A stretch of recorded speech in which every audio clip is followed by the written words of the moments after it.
গত ক্লাসে আমরা একটা ক্লাস ইন ক্লাস পার্টিসিপেশনের প্র্যাকটিস করতে দিয়েছিলাম আপনাদেরকে, যেখানে আপনারা কালিয়া কোম্পানির একটা ইনকাম স্টেটমেন্ট প্রিপেয়ার করেছিলেন। এখানে অনেকগুলো অ্যামাউন্ট দেওয়া ছিল, বিভিন্ন cost of goods sold, freight out, insurance, salaries, wages expense, rent expense, sales discount, sales return and allowances, sales revenue, এগুলো দেওয়া ছিল। আপনাদেরকে বলেছিল একটা multiple step income statement prepare করার জন্য আর গ্রস প্রফিট রেট প্রিপেয়ার করার জন্য। আপনারা সবাইটা জমা দিয়েছিলেন, আমি চেক করে দেখেছিলাম। তারপরেও আজকে আপনাদের জন্য আমি আবার করে দিয়েছি, করে আমি একটা বুঝিয়ে দিচ্ছি যেটা কি হবে। এখানে আমরা আগের অঙ্কটার মতো সেম ভাবে সেলস রেভিনিউ দিয়ে শুরু করেছি। সেখান থেকে আমরা সেলস রিটার্ন অ্যান্ড অ্যালাউন্সটা বাদ দিয়েছি, সেলস ডিসকাউন্টটা বাদ দিয়েছি। যেহেতু এগুলো আমাদের সেলসটাকে কমিয়ে দেয়, এই জন্য আমরা সেলস থেকে এগুলোকে বাদ দিয়ে দেখিয়েছি। বাদ দিয়ে আমরা 21,000 টাকা বাদ দিয়ে আমরা পেয়েছি নেট সেলটা 3,59,000 টাকা।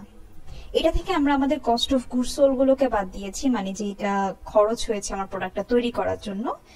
কারণ আমরা সেল থেকে যদি প্রোডাক্টের খরচটা বাদ দিই তাহলে আমরা আসলে গ্রস প্রফিটটা পাই। তো এই অঙ্কে আমাদের গ্রস প্রফিট ছিল 1,44,000 টাকা।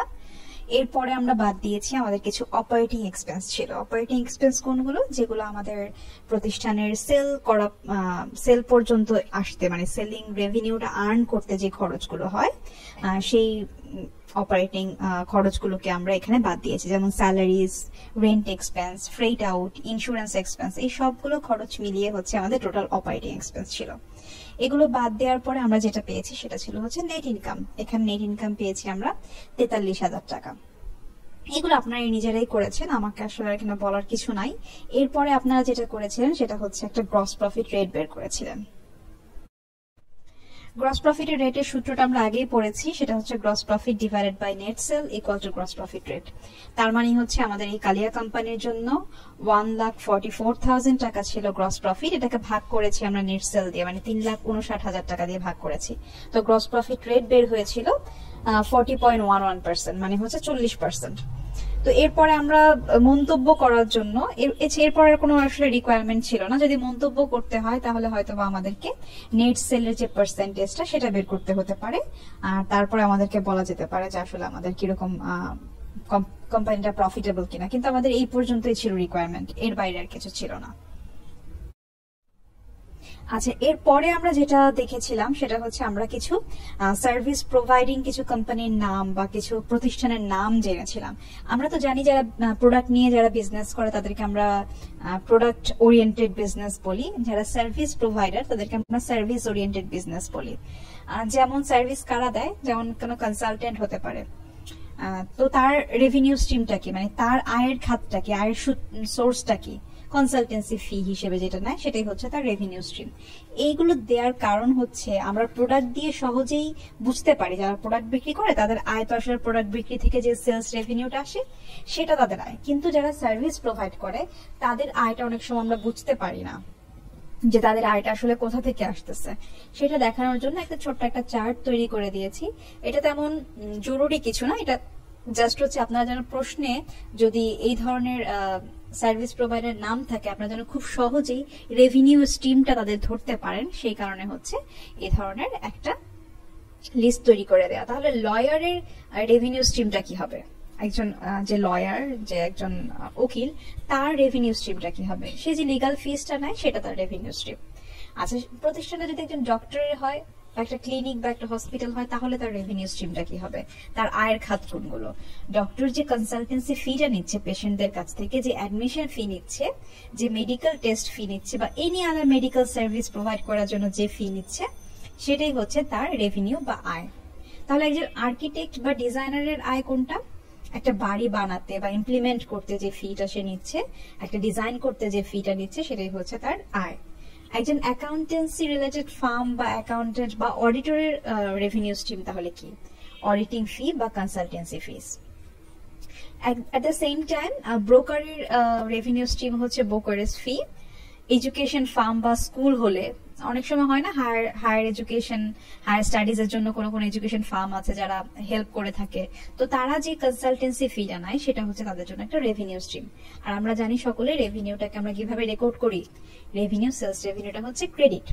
তা স্কুল কলেজ বা এই ধরনের এডুকেশন যে প্রতিষ্ঠানগুলো আছে তাদের রেভিনিউ স্ট্রিম কি? তাদের রেভিনিউ স্ট্রিম হচ্ছে স্টুডেন্টরা যে অ্যাডমিশন ফি দেয় সেটা হচ্ছে তাদের রেভিনিউ, বা টিউশন ফি দেয় সেটা হচ্ছে তাদের রেভিনিউ। আর স্পোর্টস হলে প্রতিষ্ঠানটা যদি স্পোর্টস ওরিয়েন্টেড হয় তাহলে কিছু কিছু প্রতিষ্ঠান এন্ট্রি ফি হিসেবে টাকা রাখে, মানে ওখানে ঢুকতে গেলে টাকা দিতে হবে। আবার কিছু প্রতিষ্ঠান আছে টিকিট সেল করে খেলা অনুযায়ী। খেলা অনেক সময় আমরা ক্রিকেট খেলা দেখি না, ফুটবল খেলা দেখি না, সেগুলো তো টিকিট অনুযায়ী হচ্ছে টাকা তারা করে, তো সেগুলো হচ্ছে টিকিটের যে ফিটা ওইটাই তাদের রেভিনিউ। আবার কিছু কিছু বিলিয়ার্ড বা গলফ আপনারা কখনো খেলে থাকলে দেখতে পারবেন যে পার গেম হিসেবে তারা টাকা নেয়, মানে গলফ সার্ভিসটা নেওয়ার জন্য তারা টাকা নিচ্ছে। আবার সাঁতারের ক্ষেত্রে ঘন্টা প্রতি একটা টাকা নেয়, সুইমিং ফিস। তো এইগুলো হচ্ছে তাদের রেভিনিউ স্ট্রিম। ট্যুরিজম বিজনেস হলে কি হবে, তারা যে গাইড করছে সেটা হচ্ছে তাদের রেভিনিউ স্ট্রিমস। আর প্রতিষ্ঠানটা যদি সিনেমা হয়, সিনেমাও তো একটা বিজনেস প্রতিষ্ঠান, তাই না? যদি এন্টারটেনমেন্ট হয়, কোনো পার্ক হয়, তাহলে সেই পার্কে এন্ট্রি করা বা টিকেটের যে ফিস সেগুলো হচ্ছে রেভিনিউ, তাদের রেভিনিউ স্ট্রিম বা তাদের রেভিনিউর খাত বা আয়ের খাত। এগুলো বলার উদ্দেশ্য যেটা আগেই বললাম, যে আপনাদের প্রতিষ্ঠানটা প্রথমেই চেক করবেন যে প্রতিষ্ঠানটা কেমন ধরনের, এটা কি প্রোডাক্ট ওরিয়েন্টেড নাকি সার্ভিস ওরিয়েন্টেড। যদি সার্ভিস ওরিয়েন্টেড হয় সে কেমন, সে কি ডাক্তার, না সে লয়ার, নাকি কোনো স্পোর্টসের, নাকি কোনো সিনেমা হল, এগুলো দেখে তারপরে আপনারা বুঝতে পারবেন কোনটা তাদের জন্য রেভিনিউ স্ট্রিম। এরপর আমরা একটা ম্যাথ করেছিলাম। বাম পাশে যেটা দেখতে পাচ্ছেন সেটা হচ্ছে প্রশ্ন, আর ডান পাশে যেটা দেখতে পাচ্ছেন সেটা হচ্ছে গিয়ে উত্তর। মানে হচ্ছে আমরা কিছু ট্রানজাকশনের ইফেক্ট দেখেছিলাম। আমাদের যে ইকুয়েশনটা আছে অ্যাকাউন্টিং ইকুয়েশন, মানে A = L + OE, এটার উপরে আমাদের এই ট্রানজাকশন গুলোর কি কি ইফেক্ট পড়ে। আপনাদের এটা এরকম পরীক্ষায় থাকতে পারে যে write down the effect of transaction on accounting equation. এই ট্রানজাকশন গুলোর ইফেক্ট অ্যাকাউন্টিং এ কি পড়বে সেগুলো লিখো। তাহলে প্রশ্নগুলো কিরকম হতে পারে একটু দেখি। প্রথম যেটা 1 নম্বরে যেটা বলা আছে, ব্রট cash 10,000 and RS 5,000 furniture in the business, মানে কেউ একজন মিস্টার এ আর মিস্টার বি, কেউ একজন কি করেছে, বিজনেসে 10,000 টাকা এবং 5,000 টাকার ফার্নিচার নিয়ে এসেছে। এটা একটু ঘুরিয়ে বলেছে কথাটা আসলে এরকম যে বিজনেস 10,000 টাকা নিয়ে এবং 5,000 টাকার ফার্নিচার নিয়ে বিজনেসটা শুরু করেছে। তো আমরা জানি বিজনেসে টাকা নিয়ে আসলে বা ফার্নিচার নিয়ে আসলে সম্পদ বাড়ে, টাকা এবং ফার্নিচার দুটোই সম্পদ। আর অন্যদিকে হচ্ছে আমাদের ওনার্স ইকুইটি বাড়ে, যেহেতু ক্যাপিটাল নিয়ে এসেছে। তাহলে আমাদের ইফেক্টটা কি লিখবো, উত্তরটা হবে an increase in the asset and an increase in the owner's equity। এইটুকুই উত্তর, এইটুকু লিখলে 1 মার্কস। এরপরে যেটা 2 নাম্বারটা আছে সেটা হচ্ছে purchase furniture for cash RS 7,000। RS মানে হচ্ছে রুপিস, রুপিস 7,000। তার মানে হচ্ছে ফার্নিচার কিনেছে ক্যাশ টাকা দিয়ে। তো ফার্নিচার কিনলে কি হয়, অ্যাসেট বাড়ে। আর যেহেতু ক্যাশ টাকা দিয়ে কিনেছি, আরো এক ধরনের অ্যাসেট কি হয়েছে, কমে গেছে। এক ধরনের অ্যাসেট বেড়েছে, ফার্নিচার মানে একটা অ্যাসেট ধরা যায় এরকম একটা অ্যাসেট বেড়েছে, আবার অন্যদিকে নগদ একটা অ্যাসেট কমে গেছে। তাহলে কি হবে উত্তরটা, an increase in the asset at the same time a decrease in the asset। একবার অ্যাসেট বেড়েছে আর একবার অ্যাসেট কমেছে। এই ছিল 2 নম্বরের উত্তর। 3 নম্বর যেটা আছে সেটা হচ্ছে sold goods to the Khan brothers RS 12,000 and cash sales RS 5,000। তার মানে হচ্ছে খান ব্রাদার নামে একজন লোকের কাছে বা একটা কোম্পানির কাছে তারা বিক্রি করেছে, প্রোডাক্ট বিক্রি করেছে। বিক্রি করে কি করেছে, কত টাকার বিক্রি করেছে, 12,000 টাকা বিক্রি করেছে, কিন্তু এর মধ্যে ক্যাশ পেয়েছে মাত্র 5,000 টাকা। তাহলে বাকিটুকু কি, বাকি 7,000 টাকা হচ্ছে ধারে বিক্রি করেছে। তো আমরা ক্যাশ টাকা পেলে তো আমাদের কি হয়, সম্পদ বাড়ে। আর ধারে বিক্রি করলেও তো আলটিমেটলি আমাদের কি হয়, একটা অ্যাকাউন্টস রিসিভেবল তৈরি হয় না, ভবিষ্যতে পাবো, সেটাও তো একটা সম্পদ। তার মানে একবার সম্পদ বেড়েছে। কোথা থেকে সম্পদ বেড়েছে, সেলস থেকে। তো সেলস রেভিনিউ আমাদের কি বাড়ায়, এই যে উপরে যে সূত্রটা আছে দেখেন, আমি ওইকে ভেঙে লিখেছি, ওনার সিপিটিকে ভেঙে লিখেছি রেভিনিউ বাড়িয়ে ফেলে, তাই না? তাহলে হচ্ছে আমাদের উত্তরটা কি হবে, এখানে 3 নাম্বারটার উত্তর হবে an increase in the asset, cash or accounts receivable and an increase in the owner's equity। কেন ওনার্স ইকুইটি বাড়লো, কারণ রেভিনিউ হলে আমাদের ওনার্স এর ইকুইটিটা বেড়ে যায়। এই যে এখানে উপরে লেখা আছে ওনার্স এর ইকুইটিটাকে ভাঙলে আমরা ওনার্স এর ক্যাপিটাল পাই, যেটা থেকে মাইনাস হয় ওনার্স এর ড্রয়িং, মাইনাস হয় এক্সপেন্স, আর প্লাস হয় রেভিনিউ। তার মানে রেভিনিউ হলে ওনার্স এর ইকুইটি বাড়ে। আচ্ছা, এরপরে যেটা আছে owners withdraw of worth RS 2,000 for personal use. 2,000 টাকা পার্সোনাল ইউজের জন্য ওনার উইথড্র করেছে, উইথড্র মানে হচ্ছে উত্তোলন করেছে। তাহলে উত্তোলন করলে কি হয়, ক্যাশ টাকা নিয়ে গিয়েছে, ক্যাশ টাকা কমে গেছে, তার মানে হচ্ছে অ্যাসেট কমে গেছে। আর ওনার্স উইথড্র করলে আরো একটা জায়গায় ইফেক্ট ফেলে, সেটা হচ্ছে ওনার্স এর ইকুইটি কমে যায়, তাই না? এই যে ওনার্স এর ইকুইটি ক্যাপিটাল থেকে এখানে বাদ দিয়েছি উপরে সূত্রের মধ্যে। তাহলে আমরা 4 নাম্বারটা কি লিখবো? 4 নাম্বারটা লিখবো আর ডিক্রিজ ইন দ্য অ্যাসেট, যেহেতু নগদ টাকা কমে গেছে, and a decrease in the owner's equity. আচ্ছা, এরপরে আছে paid salaries expense RS 2000। Salaries expense দিয়েছি মানে স্যালারিজ দিয়েছি, এটা একটা খরচ, স্যালারিজ একটা খরচ। আমাদের খরচ হলে আমরা জানি ওনার্স এর ইকুইটিটা কমে যায়। আর যেহেতু ক্যাশ টাকা দিয়েছি মানে ক্যাশে স্যালারিটা দিয়েছি, ক্যাশ টাকাও কমে গেছে, তার মানে সম্পদও কমে গেছে। তাহলে সম্পদ কমে গেলে কি লিখবো? 5 নাম্বারটার উত্তর হচ্ছে আর ডিক্রিজ ইন দ্য অ্যাসেট, যেহেতু সম্পদ কমে গেছে, and a decrease in the owner's equity, এবং ওনার্স ইকুইটিটাও কমে গেছে, এক্সপেন্স হলে ওনার্স ইকুইটি কমে যায়। আচ্ছা, এরপরে 6 নাম্বারটা কি আছে? Service are performed and clients are billed for RS 10,000। Service দিয়েছি, সার্ভিস দিয়ে স্বাভাবিকভাবে আমরা টাকা পাই, কিন্তু এখানে না কোথাও ক্যাশ টাকার কথা বলা নাই, বলা আছে ক্লায়েন্টস আর বিল্ড। বিল্ড মানে হচ্ছে ওদেরকে একটা বিল ধরিয়ে দিয়েছে 10,000 টাকার, বলেছি এই যে আমি সার্ভিসটা দিলাম, এটার জন্য তোমাদের কাছ থেকে আমি 10,000 টাকা পাবো। তার মানে হচ্ছে সার্ভিসটা ধারে দিয়েছি, মানে বাকিতে দিয়েছি, সার্ভিসটা বাকিতে দিয়েছি। যেহেতু আমি সার্ভিস দিয়েছি কিন্তু টাকা এখনো পাইনি, ভবিষ্যতে পাবো, তার মানে হচ্ছে আমাদের একটা অ্যাকাউন্টস রিসিভেবল তৈরি হয়েছে। আর অ্যাকাউন্টস রিসিভেবলটা হচ্ছে আমাদের একটা অ্যাসেট। তাহলে অ্যাসেট যেহেতু বেড়েছে, আমরা বলবো 6 নাম্বারটার উত্তর হচ্ছে an increase in the asset। আর কোথায় বেড়েছে? যেহেতু একটা সার্ভিস পারফর্ম করেছে, তার মানে হচ্ছে রেভিনিউ, এটা সার্ভিস রেভিনিউ। আমরা জানি রেভিনিউ হলে ওনার্স ইকুইটি বাড়ে, তাহলে 6 নাম্বারটার উত্তর বাকিটুকু কি হবে? an increase in the owners equity। এই গেল 6 নাম্বার। এরপরে আছে 7 number, placed advertisement in the Dawn. Advertisement দিয়েছি একটা ডন নামে একটা পত্রিকা, দ্য ডন মানে হচ্ছে সূর্য, মানে একটা পত্রিকা আর কি। তো ডেইলি সান আমাদের যেমন পত্রিকা, এখানে একটা পত্রিকার নাম হচ্ছে দ্য ডন। তো প্লেস করেছি একটা অ্যাডভার্টাইজমেন্ট 165 টাকার, and payment to be made within 30 days।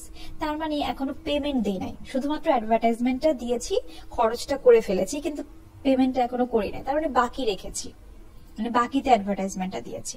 তাহলে অ্যাডভার্টাইজমেন্ট যেহেতু একটা খরচ, এখানে একটা খরচ হয়েছে, পাশাপাশি যেহেতু খরচটার জন্য আমি ক্যাশ টাকা পে করি নাই, সুতরাং এর মানে হচ্ছে আমার একটা দায় সৃষ্টি হয়েছে, দায়টার নাম হচ্ছে কি? Accounts payable. তাহলে কি হবে উত্তরটা? একসাথে একটা খরচ হয়েছে, খরচ হলে ওনার্স এর ইকুইটি কমে যায়। আর কোথায় কি হয়? লায়াবিলিটি বেড়ে গেছে, তাহলে কি বলবো? an increase in the liabilities and a decrease in the owner's equity। এই হচ্ছে 7 নম্বরের উত্তর। লায়াবিলিটি বেড়েছে, খরচ যেহেতু বাকিতে দিয়েছি, খরচটা বাকিতে যেহেতু রেখেছি, এজন্য লায়াবিলিটি বেড়েছে। আর যেহেতু একটা খরচ হয়েছে, সেজন্য এটাকে কি করেছি? ওনার্স ইকুইটিটাকে ডিক্রিজ করে দিয়েছে। আচ্ছা, এরপরে আছে 8 নাম্বারটা। 8 নাম্বারটা বলেছে কালেক্টেড ₹1000 অফ অ্যাকাউন্টস রিসিভেবল। মানে আমার যে সম্পদ ছিল, অ্যাকাউন্টস রিসিভেবল ছিল, সেখান থেকে আমি 1000 টাকা কালেক্ট করতে পেরেছি। মানে হচ্ছে আমার যারা হচ্ছে দেনাদার ছিল, যাদের কাছ থেকে আমি টাকা পেতাম, এতদিন তো চিন্তা করেছি ওদের কাছে আমি টাকা পাবো, এখন ফাইনালি 1000 টাকা তাদের কাছ থেকে পেয়েছি। তো এই যে ক্যাশ টাকাটা পেলাম, কি হলো? ইনক্রিজ হলো ক্যাশ, একটা সম্পদ বাড়লো, an increase in the asset। অন্যদিকে আবার আরেকটা সম্পদ কমে গেছে। কোন সম্পদটা কমে গেছে? অ্যাকাউন্টস রিসিভেবল কমে গেছে।